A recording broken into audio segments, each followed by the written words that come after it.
What's up, boys? Welcome back to this segment of the second quarter. We're going to go over the NCAA recruiting classes. I'm your co-host, Jacob Eichenlob, and this is Dalton Cartiz. So you want to kick it off? First, pause for the thumbnail. Okay, now that we've done that, we'll kick it off. We'll start with the number 5 recruiting class, and we'll work our way up to number 1. So number 5 was Texas. They signed 3 of the top 4 offensive linemen in this class. They had 2 5-star recruits, 19 4-star, and 6 3-star.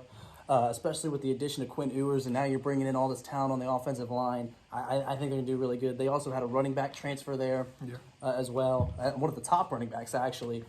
So I think Texas is going to be very good this year. I think they're going to be one of the top 10 teams this year, actually. I don't know if they'll be top 4 and make the college football playoffs. They're not going to be top 10.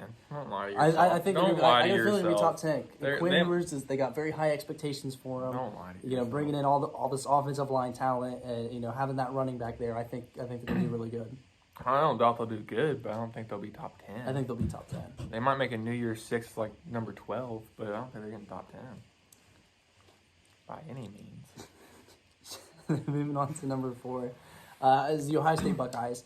They had the number 1 ranked middle linebacker and strong safety out of this class commit to them. They also had the 5th and 6th ranked defensive edges as well. They had 2 5-star recruits, 17 4-star recruits, and 2 3-star recruits. So it seems like Texas had a little bit of an edge on them here. I really don't know why that they were ranked higher than they probably had more number 1 recruits than Texas did. They do like a base grading, like yeah, when you had like the 1.0. They do an average, they do like an average grading. But when looking at the 5-star, 4-star, 3-star recruits, it seems like Texas should be ahead of them because they had more 3-stars and more 4-stars than them, and they also had the top offensive linemen. So, but Ohio State has the number 1 middle linebacker. They also have the number 1 strong safety and the 5th and 6th edge rushers as well for this class. You got anything you want to add to that? Ohio State always brings in a bunch of talent there. Consistently great program. I don't expect anything else different this year. This isn't really surprising. There's only 2 teams in the top 5 that are really kind of surprising to me. So this isn't surprising. Yeah, so these next 2 actually aren't surprising at all.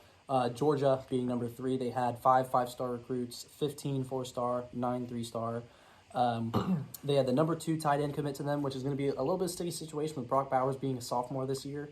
He's going to have to wait till his junior year to get time. After it.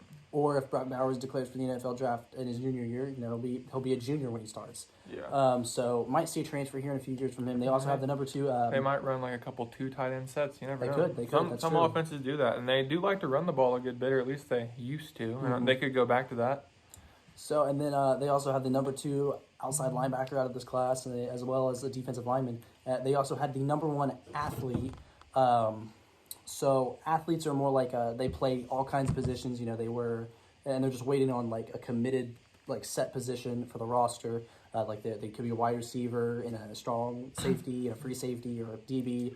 They could do kick and punt returns. So when it says ATH on a recruiting form, that means they just haven't declared what position that they're going to play in college. They usually play offense and defense. You'll play wide receiver, DB, tight end, middle linebacker, O-line, D-line. So they're just waiting for you to set your position, and then they'll put you in the rankings for that. Yeah. So he is it's more like a Debo Samuel kind of guy. That's what the number 1 athlete is more of who is the most all around kind of guy. And if he was to be, it doesn't make him the best player out of this class. If he were to set his position as wide receiver, he might be the 17th best wide receiver. It's just because he hasn't declared a position yet, which is why he's the number 1 athlete. Yeah, like I said, that one's not surprising either. What's always surprised me, though, is how Georgia brings in loads of talent and has won championship in the last 40 years to show for it. But, that's just me. That's a good point. This next one actually is surprising for the placement, but not surprising to be in the top 5 is Alabama. They had only 3 5-star recruits commit to them this year, which is a shocker because they usually have 7+. Yeah. But they did have 19 4-star, and they had 3 3-star commit to Alabama this year. So they did sign the number 1 and number 2 defensive rushers in this class, which is a huge signing for them.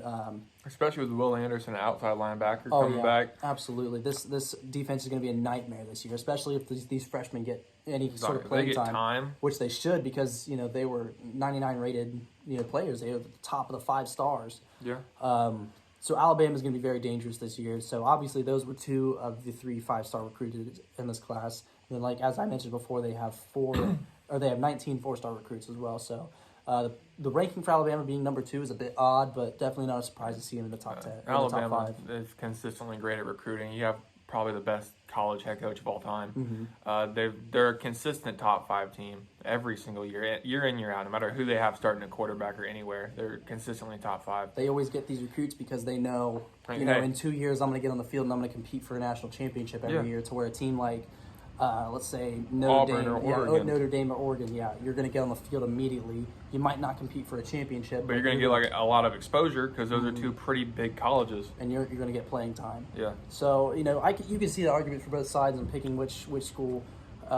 Personally, for me, I'd want to go get playing time. Yeah, I also want the playing time because if you win a national championship, it's going to last with you forever.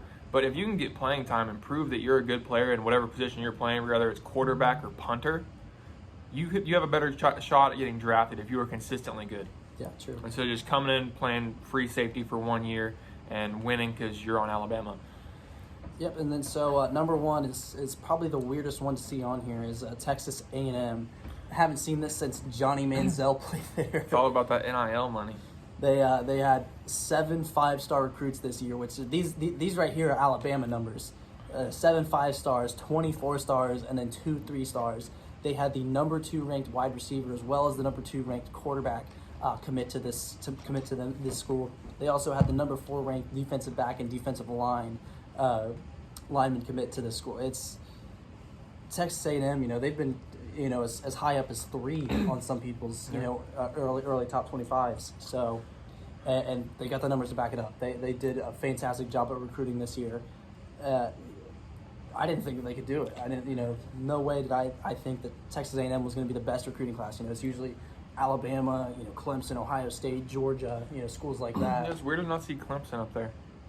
I think a lot of that has to do with the down year that they had this year. Yeah, and also losing both of their coordinators. Yeah, a lot of the committed, a lot of the people who committed to Clemson decommitted from them because of the down year that they had. It was crazy for them to have a down year, but all I heard throughout all of last offseason was that DJ Uiagalelei was better than Trevor Lawrence. Do you remember hearing that? Do you remember hearing that? He was the next guy, and then just he is indeed not better than Trevor Lawrence, but nowhere close. No. I mean, maybe here in this next year, Dabo can prove his coaching ability and work something out, but no. But since we're on the topic of Clemson right now, I think that Brent Venables leaving to go to Oklahoma, that's a great hire for Oklahoma. Oh, absolutely. Absolutely it is. You were there to develop loads of talent at Clemson, and now you're going to Oklahoma, who already has loads of talent. Yeah, and they're about to go to the SEC, and that's just he's a defensive coach. Like I feel like when they get to the SEC, he will do better than Lincoln Riley would have done. I agree with that. I 100%, because he's an SEC coach. He's been there before. Yeah. So where Lincoln Riley is only coached at Oklahoma, and now USC going to USC. So I think it was a great hire for Oklahoma to hire that defensive coordinator from Clemson. Yeah, it's a great idea. But that's the top 5 in the recruiting class this year. So we'll be back. You want to talk about the arbitration and MLB lockout next? Arbitration and MLB lockout, and then we'll get into our award honors. Obviously, while we're filming this right now, the award honors are going on right now. So we'll do that a little bit later. We know some of them, but we're not going to say it because we got to have a whole segment for it. We need more content. So no spoilers, but Cooper Kupp's the MVP. Actually, I heard that Justin Tucker won MVP this year. Yeah, Justin Tucker won MVP. Evan McPherson is actually in the running as well. Yeah, Evan McPherson won Offensive and Defensive Rookie of the Year somehow. Yeah. So we'll see.